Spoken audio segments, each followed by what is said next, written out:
Evo, lijep pozdrav svima one koji slušaju. Javljam se zato jer se situacija u Rusiji promijenila, a i mijenja se konstantno. Moram vam dati neke informacije koje su bitne. I tu onda isto je bitno reći da kršćani budu rekli da se ne smiju koristiti proročanstva. Točno je da kršćani ne bi smjeli tražiti informacije od gatare, od nekakvih caprnjaki, ali nije zabranjeno koristiti postojeća proročanstva. I tu se onda isto osjećam kao neki Baltazar. Baltazar je jedan od tih mudraca koji je onda pomoću one zvijezde došao do Isusa jer je znal proročanstva i znal je to onda iskoristiti u dijelu, prepoznati ih i onda tako doći do Isusa. Da je doista zabranjeno u kršćanstvu koristiti proročanstva, onda Isus ne bi primio te darove koje je dobio od tih mudraca, jer su oni zapravo bile osobe koje su koristile proročanstva. Jedno od najboljih proročanstva iz njemačkog govornog područja je proročanstvo Aloisa Irlmayera. Alois Irlmayer je dobio taj dar u Prvom svjetskom ratu, dok je zatrpan ispod snijega bilo nekoliko dana. Sličan slučaj imala i baba Vanga koja je nastradala u nekoj pješčanoj oluji gdje je izgubila svoj vid.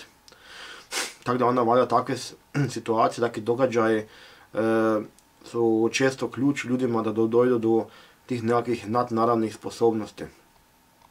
Alois Irlmayer je korišten i po sudovima kad se tražile nestale osobe, počinitelji zločina i bil je prilično vjerodostojan. Ja ne vjerujem da baba Vanga kao takva da je nevjerodostojna, ali vjerujem da je bugarska tajna služba krivotvorila njezine izjave sebi u korist. Dok su izjave Aloisa Irlmayera iz negdje 1966. godine očuvane, zapisane i gotovo nisu iskrivljene. Alois Irlmayer govorio je, kak i mnogi vidovnjaki njemačkog govornog područja, da bi Rusi iznenada napali Njemačku. I to u Trećem svjetskom ratu. Kakva je sad situacija trenutno u Njemačkoj? Dobro je da se ovo sad kad se događa tek sada i da se dogodilo možda 20 godina prije dok su bile žene još žive koje su silovane od Rusa po tim staračkim domovima.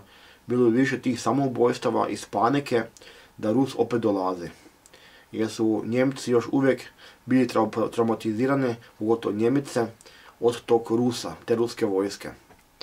Mi moramo znati da ruska vojska sada je dobila za Putinov rođendan, njegov 70. rođendan, dobili je Putin iz Čečenije 70.000 boraca.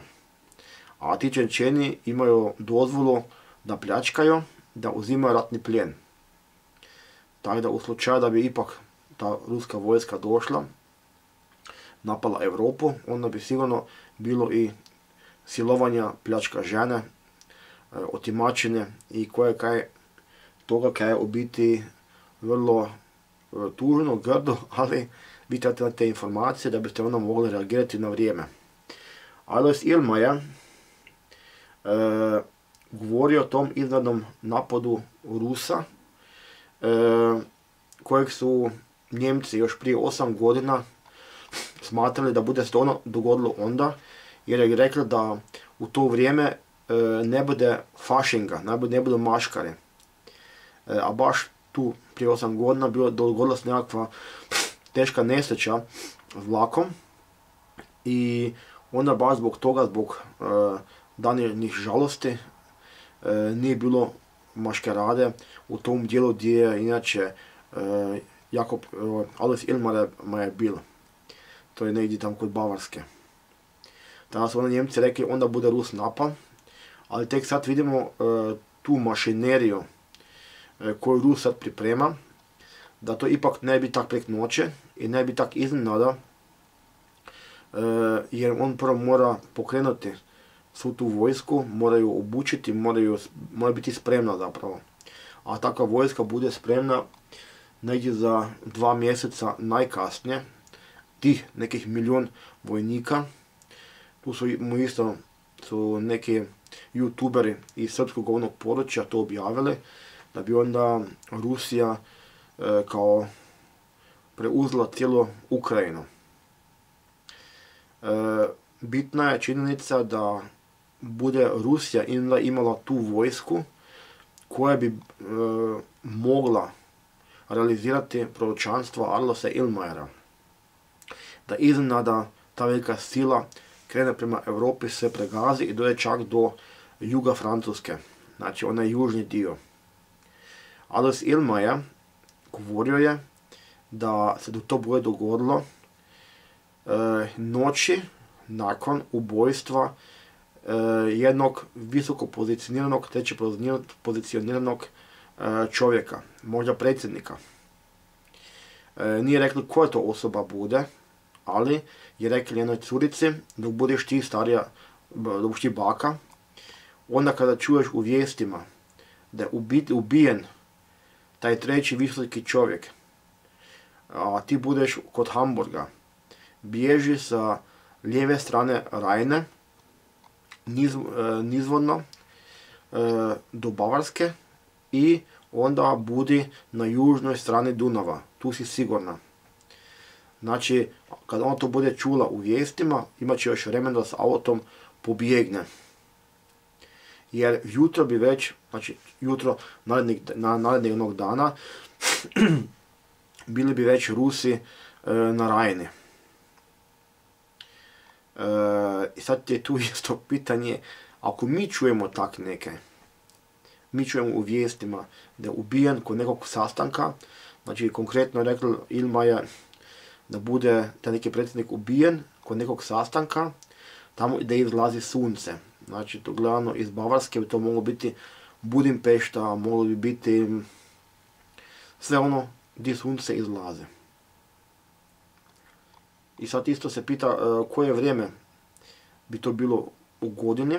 On je vidio da je sve bijelo. Možda je to snijeg u pitanju. Ako je u pitanju zima ili početak jeseni, kako neki isto govore da bi to bilo, onda treba malo razmisliti gdje onda sunce izlaze. Znači sunce izlazi glavno sa Bavarske, sa jugoistoka, dok je primjerice u ljeti izlazi sa zapadoistoka. Znači skroz drugačiji kutak. Tako da onda dvije osobe, dva muškaraca bi nožem po toj viziji Arlosa Ilmajera ubili tog predsjednika i to bi onda bio povod da ruska vojska po noći, znači baš prisiljena zbog toga, krene u napad na Europu. Vidite sami da je teško tako veliku mašineriju pokrenuti od 1 milijun ljudi, znači treba će njima oko 2 mjeseca, ali je teško i zaustaviti takvu jednu masu dok se pokrene. To je kao neki zamašnjak. Tako da onda isto je i Akademija Srbija objavila prije 10 godina, a taj članak je nestao prije nekih 3 godine, isti događaj gdje bi ruska vojska krenula prema zapadu, preko Beograda, prema zapadno, znači prema Zagrebu, i oni bi krenuli dalje bez da se zaustave, znači oni bi čim dalje pokušali taj prodor, ali bi iza njih onda ne srpska vojska, nego srpski dragovoljci krenuli da povrate stare srpske zemlje. Kaj god to značilo, ali za nas to ne bi ništa dobro značilo. Jučer je moja šogorica, znači od brata žena, bila isto u paniki. Ona misli da vjerojatno bude došlo do mobilizacije vojske. Da bude moj nećak koji ima 23 godine isto mobiliziran, a nije uopće završio vojni rok. To je on isto veliki problem, kako onda njih tak brzo naučiti ono kaj smo mi znali koji smo bili u vojsci. To je zapravo jako teško i ja osobno ne vjerujem da bude došlo do mobilizacije. Zato jer jednostavno mi omalovažavamo taj cijeli problem, pokušamo se praviti da se ništa ne događa i jednostavno smo isto i pravili se glupi i ludi kaj već god dok je pal onaj dron na Zagreb. A moramo znati da je Hrvatska proglašena neprijateljskom zemljom Rusije, do čega nije trebalo uopće dojiti, ali su naši bili toliko nadobudni da, na primjer, dok su bile one velike poplave, nisu ruski kontingent dopustili da dođe od Mađarske da nam pomažu. I onda su ove godine isto protjerali rusku ambasadu natrag u Rusiju. Tako da se nemamo onda kaj čuditi ako nas isto zadesi neko zlo. Ali ne vjerujem da bude došlo do te neke mobilizacije, jednostavno ako bi došlo do mobilizacije, ko bi educirao tu silnu mladu vojsku, tako da to tehnički mislim da više nije moguće, a ako u proročanstvu Alois Irmajer govori da bomo mi totalno nepripremljeni, ne mi nego cijela zapadna Europa, onda to tak mora biti. Onda tak valja i bude. Sad isto malo si proučite moju knjigu gdje onaj naslov Vizija budućnosti. Tu sam sve kaj je bilo bitno prema na hrvatski jezik da vam budu te informacije dostupne. Ne mora znači da se to bude dogodilo, ali imate neku sigurnost da znate ono što je već objavljeno po internetu i možete onda prepoznati te događaje da bi onda znali kaj dolazi jedno za drugim. Alois Irmajer govorio je da nakon Ruskog svjetskog rata bude došlo prvo veliko blagostanje kao nikada, pad morala, puno će stranci dolaziti u Njemačku, novac će gubiti sve više i više na vrijednosti, doći do nemira i onda bude Rus napao Europu. Ali je i govoril da taj rat ne bude dugo trajal. Da ne bude trajal 3 godine, trajat će vjerojatno samo 3 mjesece. Znači 3 mjeseci bi to bilo ono žestoko i nakon toga bi to bilo već sve gotovo. Postoji onda isto proročanstvo iz Lipe. Das Lied der Linde, znači pjesma iz Lipe. Oko 1850. godine pronađena je jedno štivo, jedna pjesma proročanska u najstarijoj lipi u Njemačkoj. Jedna štrofa, mislim među prvima, zvuči ovak. Karl den Großen hast du gesehen, wenn der Größte kommt, wirst du noch stehen. Znači, Karla Velikog ti si već vidjela, a kada najveći dolazi, ti ćeš još stajati. Znači, govori se o tome da budu Europom vladali opet carevi, a taj najveći vladar Europe, ako je proročanstvo točno, bio bi sada star najmanje 32 godine. Najmanje zbog toga, jer ako bude Lipa još stajala kad najveći dođe, a Lipa je porušena, mislim da je udario grom u nju 1990. godine, to je znači razlika od 32 godine. Vladar Europe, budući car, ima sada po tome najmanje 32 godine. Kaj je još važno za reći su onda proročanstva o tome kako se budu Rusi ponijeli kad dolaze negdje. Znači, proročanstva su regionalna.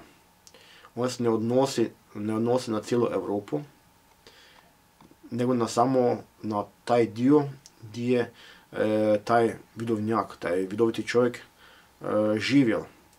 A ne radi se samo o Aloisu Irmajeru. Alois Irmajer, na primjer, vidio je da ljudi rade neki bunker u Drugom svjetskom ratu i točno je rekao nemojte iti onaj kutak jer tamo će udariti bomba i probiti ga. Kad je bilo točno i stvarno je bomba probila na tom dijelu taj dio bunkera. Znači bio je prilično točan.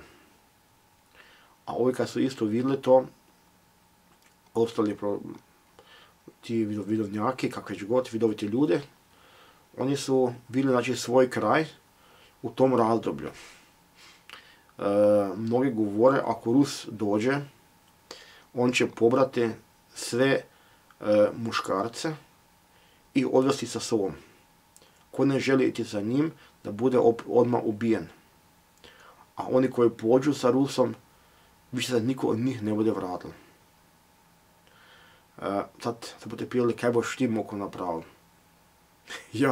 Ja ne mogu Rusa zaustaviti ni pračkama, ni lukom i strelom, niti džepnim nožićem koji mi je oduzet od policije prije 2 tjedna.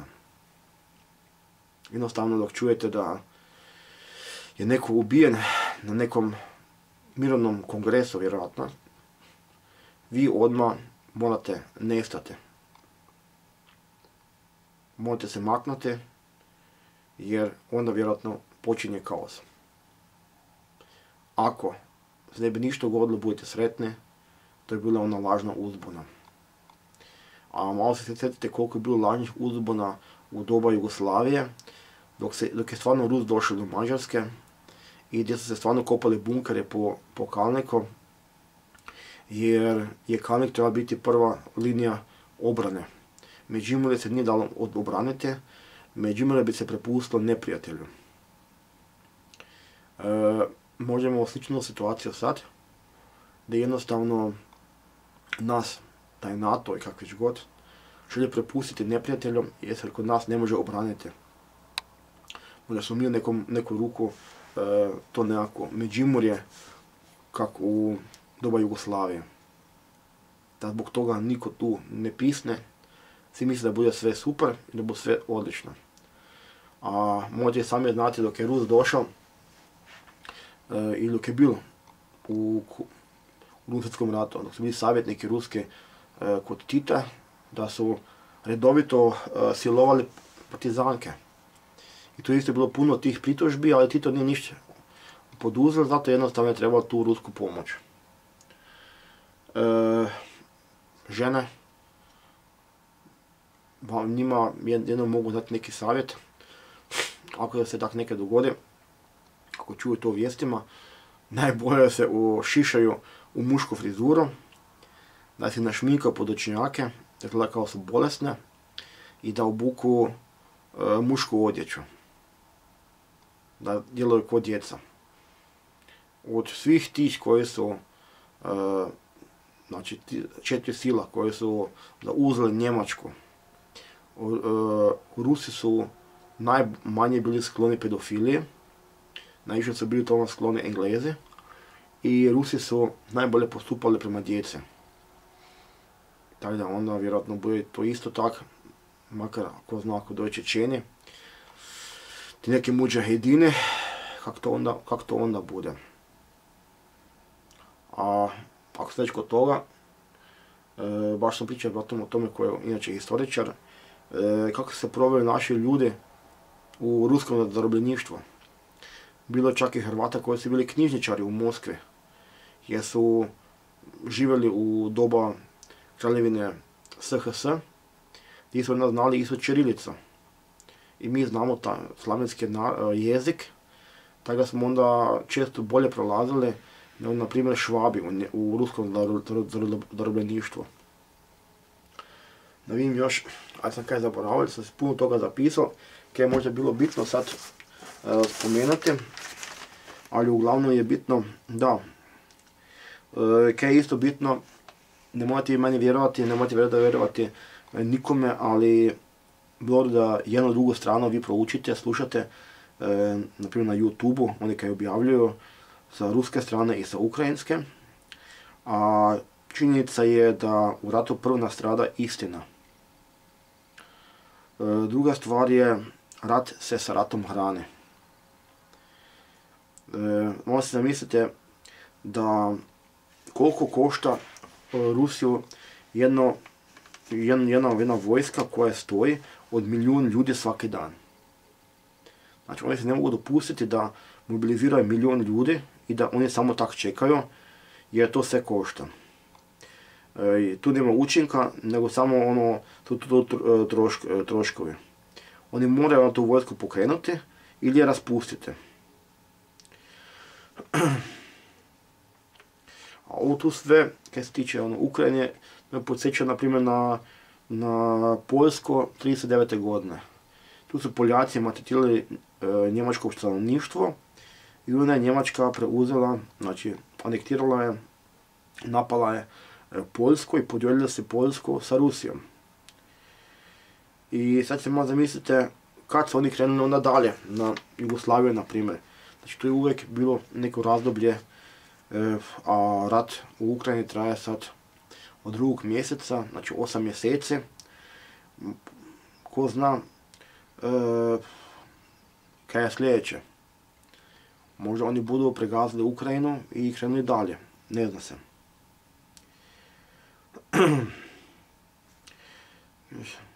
I onda isto morate znati da ako do toga dođe, ako vi čujete u vijestima da je neko ubijen kod mirovnog pregovora i ako bi Rus doista krenuo napad, u tom trenutku bude gasio internet, ne bude struje, tako da on može dalje krenuti i niko uopće neće shvatiti, ne može javiti da je krenuo ruski napad.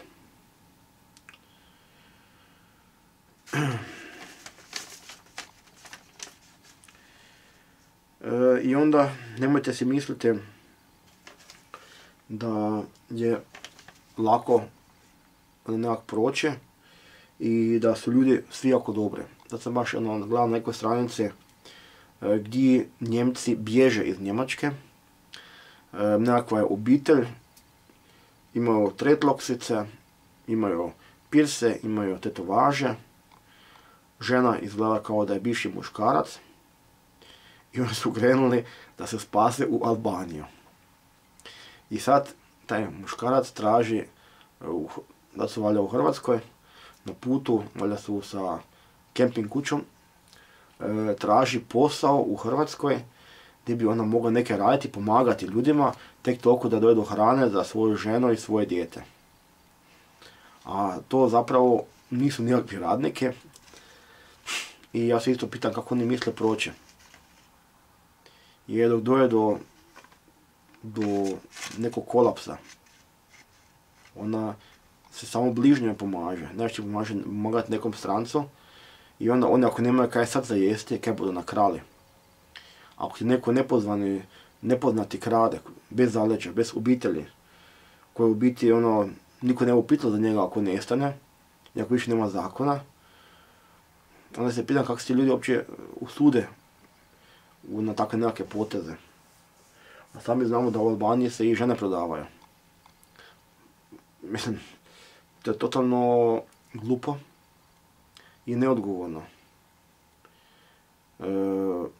Ti, ako misliš sebe, ako hoćeš mi misliš dobro proći, govorim sad bilo kome, uredno se ošišaj, makni sve nekakve jedinčice sa sebe, sve nekakve pirse, pokušaj prekriti tetovaže i mislim da uvijek budu ljudi onda pitali dok dođeš negdje, a nepoznati si, budu ti pitali kak imaš ruke. Valjda ste čuli onu priču da ruke titraju ako si kanibal, ako si previše ljudi, jel to je ona kao kuru bolest, ne budu ni pitali sebe da li si zbog toga da misle ti ješ ljude, nego budu pitali da vide imaš radničke ruke. Evo, ovo su radničke ruke. To ne mreš dobiti preko noći i dok neko vidi takve ruke, on će znati da nije pred njima nekakav krpelj. Znači ovakve ruke su gotovo sigurna propusnica. Dok one rukice nekakvog pisara teško budu prolazile.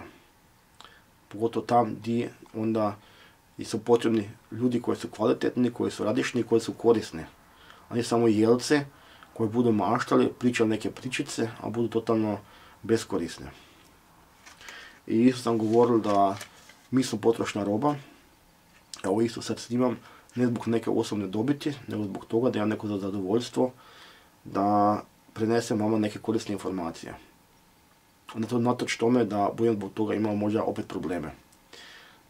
Kad sam objavio priču kako će se odnositi u tom Trećem svjetskom ratu ljudi prema homoseksualcima, a to je objavio Jakob Lorber, Božji pisar. Bio sam osuđen na 3 mjeseci zatvora na godinu uvjeta zbog navodnog govora mržnje i poticanja nasilja. Tako neke stvari ja ne smijem ovako javno uopće govoriti, makar su objavljene u knjigama, ali jednostavno nitko očito ne želi da se dozna istina. Da se ljudima mogli nekako upozoriti na to kaj slijedi. Da vidimo, sam kaj možda zaboravio. Aha. Kaj je isto bitno, da neki ljudi bi išli kao dragovoljci se boriti za Ukrajinu ili za Rusiju, nije sad bitno za koga. I mislim da bi tam već neke velike novce. Znači oko $200 je mjesečna plaća za vojnika. I ako ti tam dojdeš, ti svoj život njima predaješ. Znači ti še nemaš pobjeći. I ako oni smatraju da si ti sumljiv, da bi ti mogao biti špijun, oni te preventivno mogu streljati. A to navodno i čine.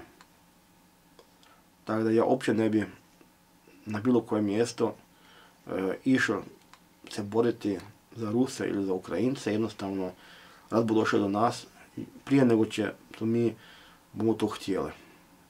Tako da koristite još to malo vrijeme koje nam ostaje u miru. Proučite moju knjigu Preživjeti apokalipsu. Proučite malo kaj se događa u svijetu. Pripremite se koliko god možete, ovisi o svakom pojedincu je to drugačije. I to je to. Evo, mislim da je to dosta bilo rečeno, da je u biti najključnija stvar ukoliko bi došlo do nekog ubojstva, nekom kom sumite, morate G7 ili kaj god, da odmah se evakuirate, jer sada je vjerojatno došao taj trenutak kad Rusi doista imaju toliko snage, toliko ljudstva da bi mogli ostvariti taj Ilmaja scenario. Imate spreman neki ruksak, žene, ušišajte se, da vas Rusi ne siluju, a muškarci, budete znati da smo mi potrošna roba, a prioritet imaju plodne žene i zdrava djeca.